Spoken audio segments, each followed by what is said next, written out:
దానికోసమే ఎందుకంటే కడప నగరంలో మనకు ఏదైతే పెన్నా రివర్ ఒకటే మనకు ఆధారము డ్రింకింగ్ వాటర్ కోసం, అదే ఒక్క సోర్స్ మాత్రమే మనకు ఉన్న పరిస్థితి.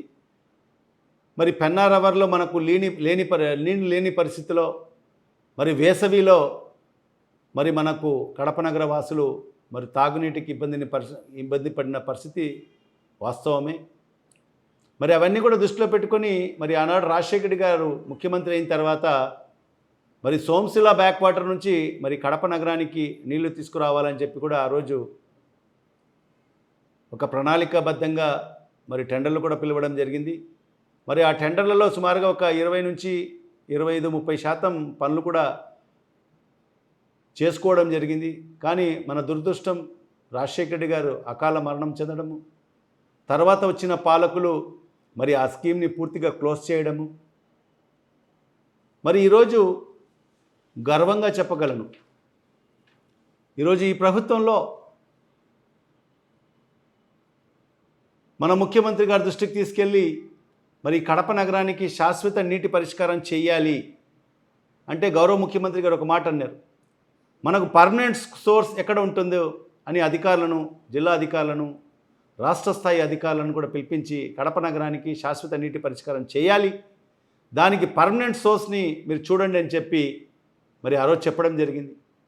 తద్వారా 2 సోర్సులు గండికోట, బ్రహ్మసాగర్, ఈ 2 సోర్సులను అధికారులు పరిశీలించడం జరిగింది. తర్వాత పరిశీలన చేసిన తర్వాత మరి మనకు ఏదైతే బ్రహ్మసాగర్ కడప నగరానికి దగ్గర అవుతుందని చెప్పి ఈరోజు సుమారుగా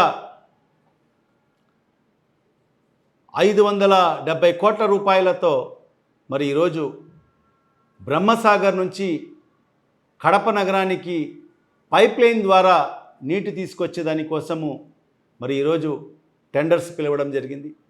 మరి ఆ టెండర్స్ కూడా రేపు 20వ తేదీకి టెండర్స్ లాస్ట్ డేట్ ఉంది. ఆ టెండర్స్ ప్రక్రియ కూడా ఉంది. మరి దానికి గౌరవ ముఖ్యమంత్రి గారు బ్రహ్మసాగర్ నుంచి 1.5 టీఎంసీ మరి కడప నగరానికి తాగునీటి కోసం కేటాయిస్తూ జీవో ఇచ్చి శాశ్వతంగా ఒక జీవో ఇచ్చి కడప నగరానికి 1.5 టీఎంసీ నీళ్లు కేటాయిస్తూ మరి ఈరోజు 570 కోట్ల రూపాయలతో మరి ఈరోజు ఆ తాగునీటికి సంబంధించిన టెండర్ల ప్రక్రియ ఉంది. ఆ టెండర్ల ప్రక్రియ పూర్తి చేసుకొని పనులు కూడా ప్రారంభించుకుంటాం.